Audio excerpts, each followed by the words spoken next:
Hello and welcome. This is Ryan with Astrology by Ryan, and it's a big day today.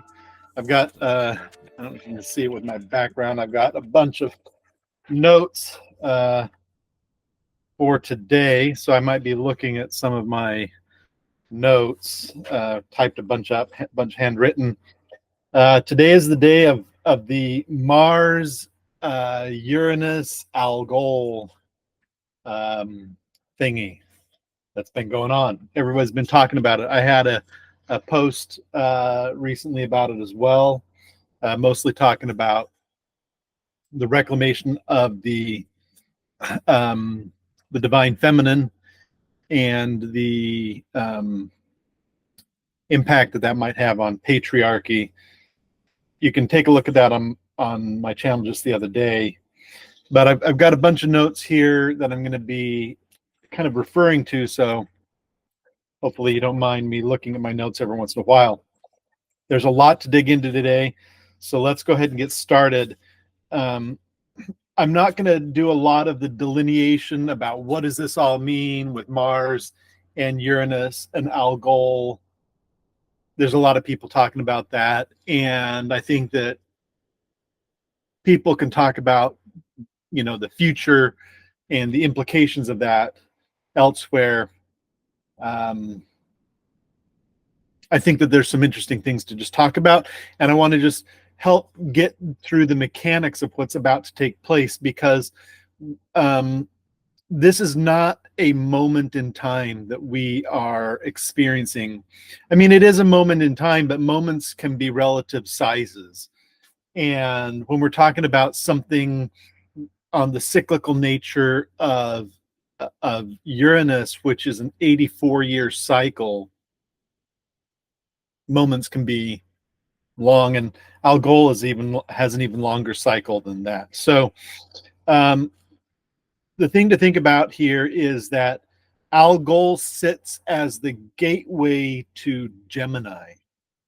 Algol is at the end of Taurus, about 26 degrees 30 minutes of arc and some odd seconds into Taurus. So it's right towards the end of Taurus and acts kind of as the gateway into Gemini.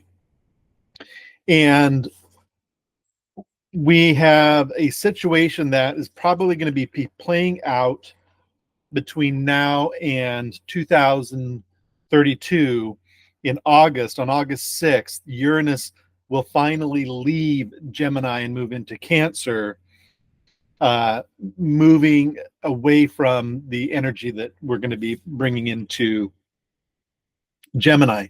So what's happening, kind of like stepping through the mechanics of it, and actually I've got my handwritten notes, but for a little bit of this, I want to share my my screen. Actually, I'm not going to be big into doing a lot of screen sharing, but I just kind of want to step through this a little bit and bring this to the present moment.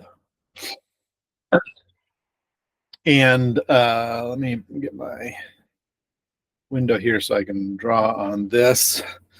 You can see here we have Mars with Uranus. Now,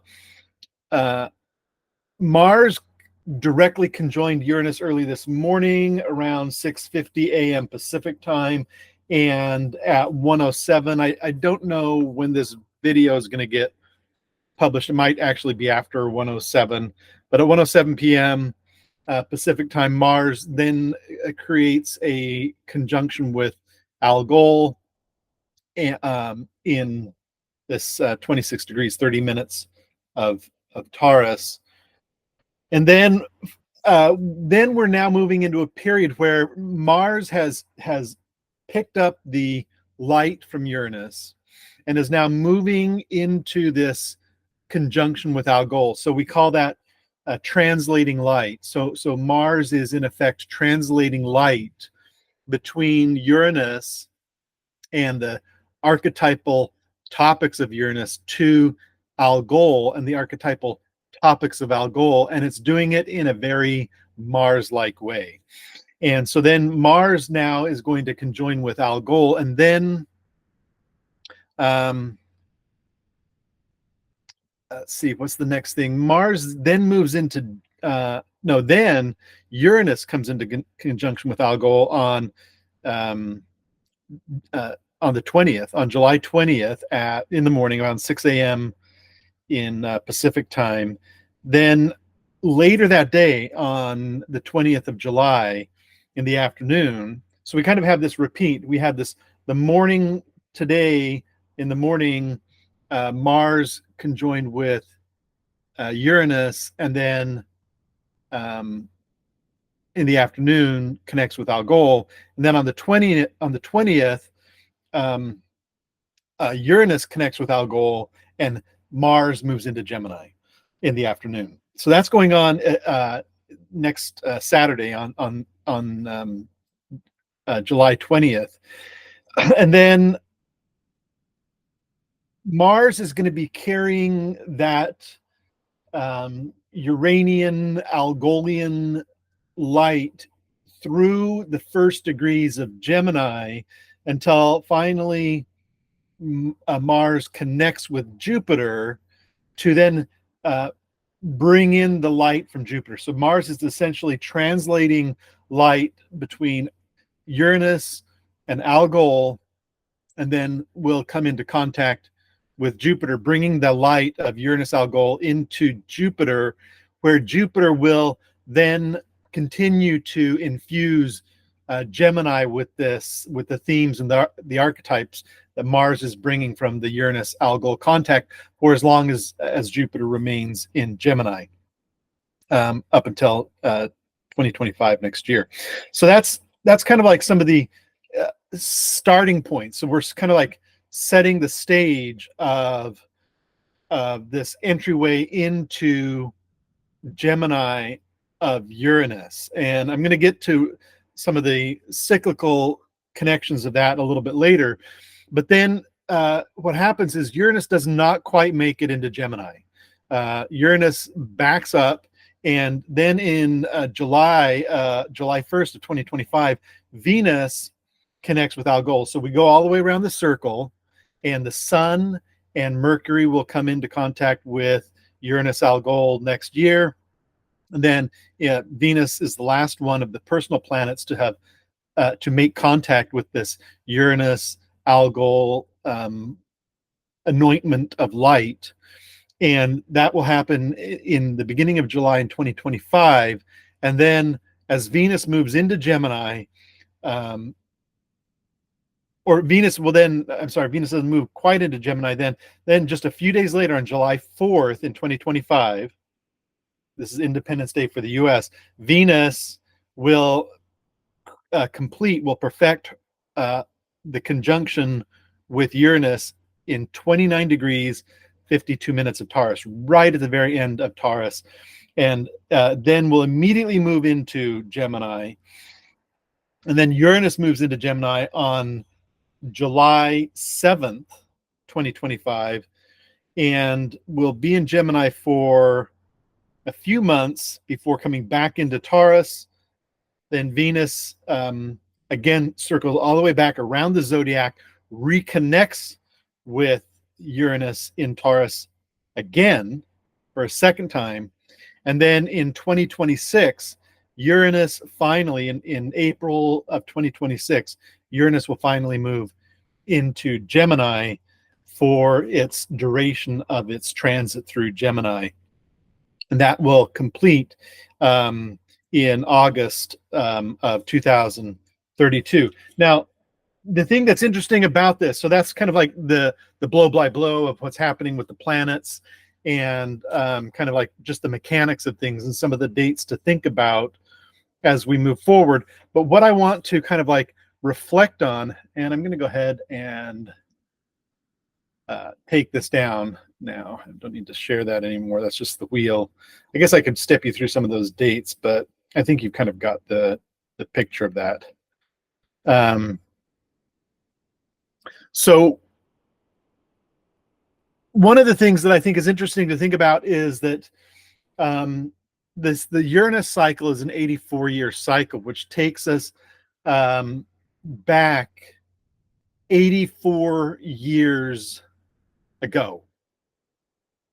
And that means that 84 years ago, actually, I will put that the wheel back up, because I think this is kind of interesting. 84 years ago was 1940. Let's see. So let me do it this way. So if we go to 2032, this is where we can see Uranus getting ready to move into Cancer. And 84 years before that was 1948. All right. So 1948, we can see that, again, we had this Venus connect to Uranus and getting ready to move into Gemini. So this is what we're going to be seeing in 2032, right? So if we think about 1948, what happened in the decade of the 40s? And we're going to talk about that for a second. But in 1948 specifically, this was the formation of Israel. And we can see that there's a lot of topics around the formation of Israel that have resurfaced in our present planetary consciousness and dialogue. So if we rewind from the 1948 to the early 40s, we have in 1941, we have the beginning of the World War II. Just looking at this in March in March of 1942, we actually have the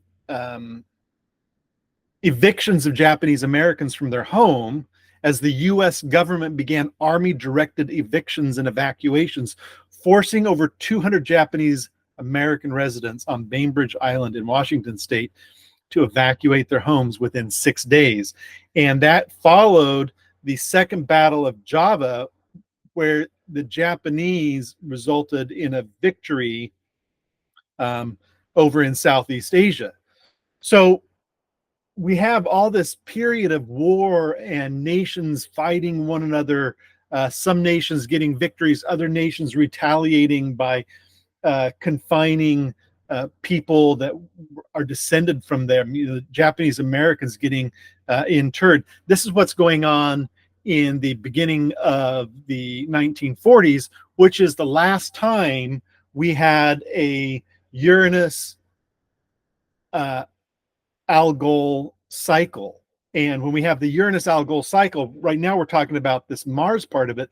But the thing that's interesting about the Uranus-Algol cycle is that every single one of the personal planets within the course of like a year and a half come into contact with Uranus and Algol as they move through into the next round of the zodiac, into the next cycle of the zodiac.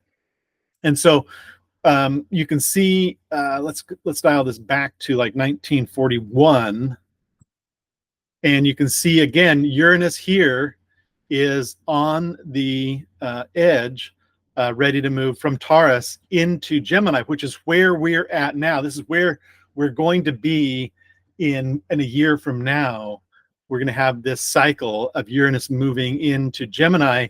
And so we can reflect on all the themes that happened 84 years ago and the result of those things that happened in the decade from 1941 to 1950.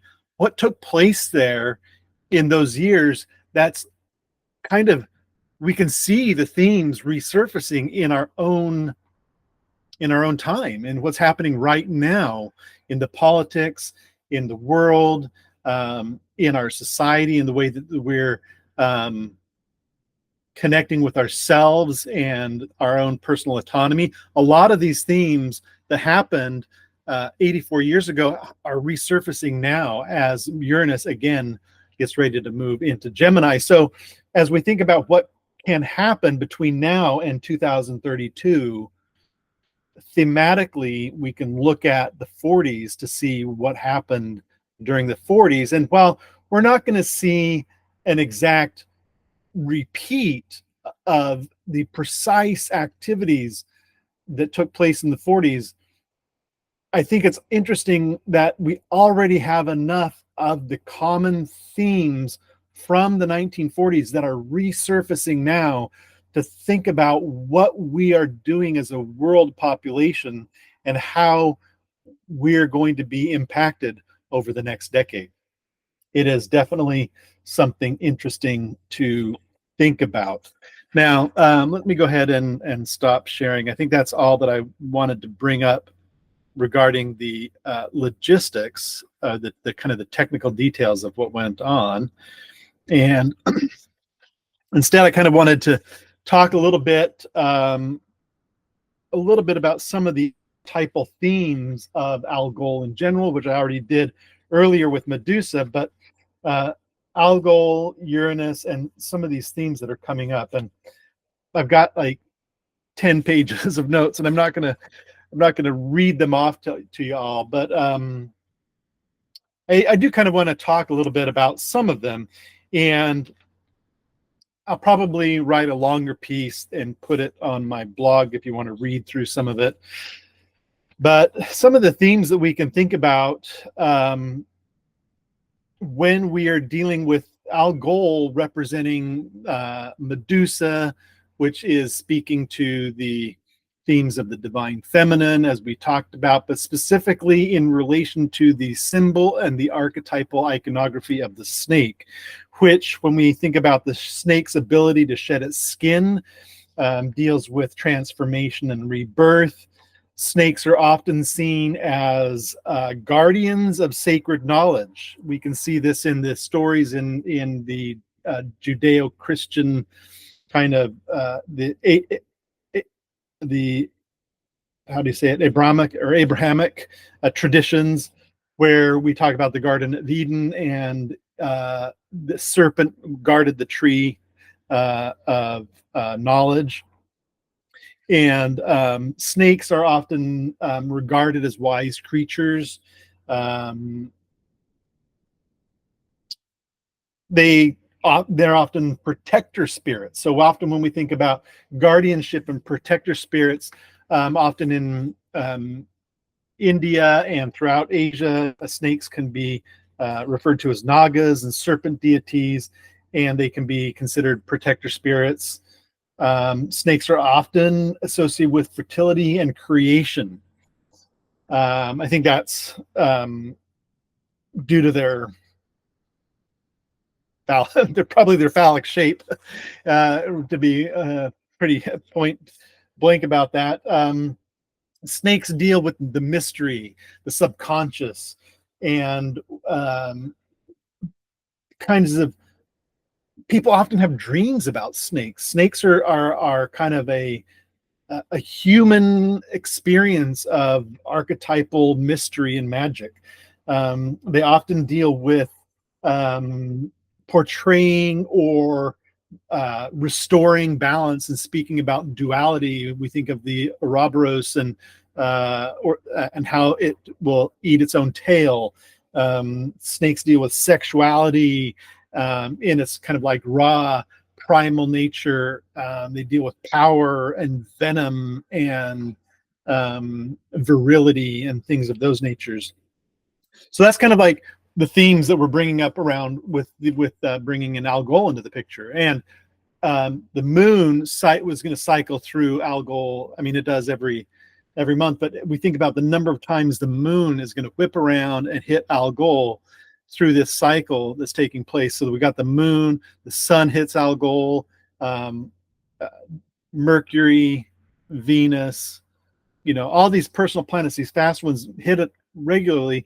But what's interesting is that this period where Uranus comes into contact with every 84 years, and then at the same time, every 84 years, it's like an initiation that takes place with Uranus representing the celestial masculine and Algol representing the celestial feminine. and the union of these two masculine and feminine celestial archetypes, then in the process of their union together, anointing all of the other personal planets as they cycle every 84 years.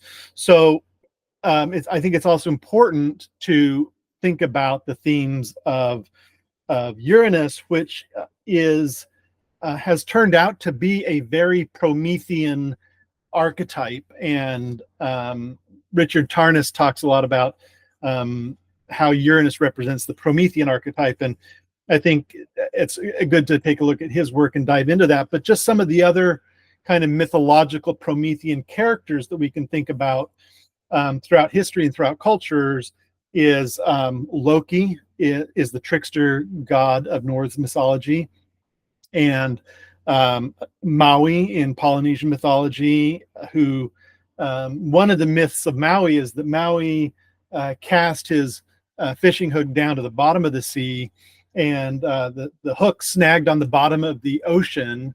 And as Maui was trying to pull up, he thought he had a fish, and as he was pulling up his hook back into his boat, he pulled up the islands from the bottom of the floor. So that's one of the creation myths of Maui that I remember. Another divine archetype is Spider-Woman of the Dene people, and the coyote, the old coyote in Aztec, the raven in Native American mythology, and Enki in Sumerian mythology. So this Promethean archetype has been common throughout a lot of cultures around the world, where we're dealing with some kind of intercessionary divine being that rebels against all the other gods in order to bring a benefit to humans and humankind because of their compassion for humans, or their obsession with humans, their lust for humans, depending upon the myth and the place where those are coming in. And if we were to take these archetype of the serpent and the snake goddess, the wisdom deities represented by snakes, and this Promethean archetype, we have another fusing of archetypes that we can see around the world again, that bring in these two qualities in their unity with each other. And that's like the serpent muse. The serpent muse is an embodiment of wisdom and inspiration. It's a feminine figure who channels ancient knowledge. The trickster healer is another archetype that blends this kind of serpentine and Promethean energy. The serpent guardian, the rebel enchantress, the visionary seer. So these are all kind of like archetypes that bring in the fusing of the serpentine qualities of the divine feminine protector, wisdom goddess, with the celestial masculine Promethean uprising, rebellious qualities of infusing wisdom, or bringing light and knowledge to humanity.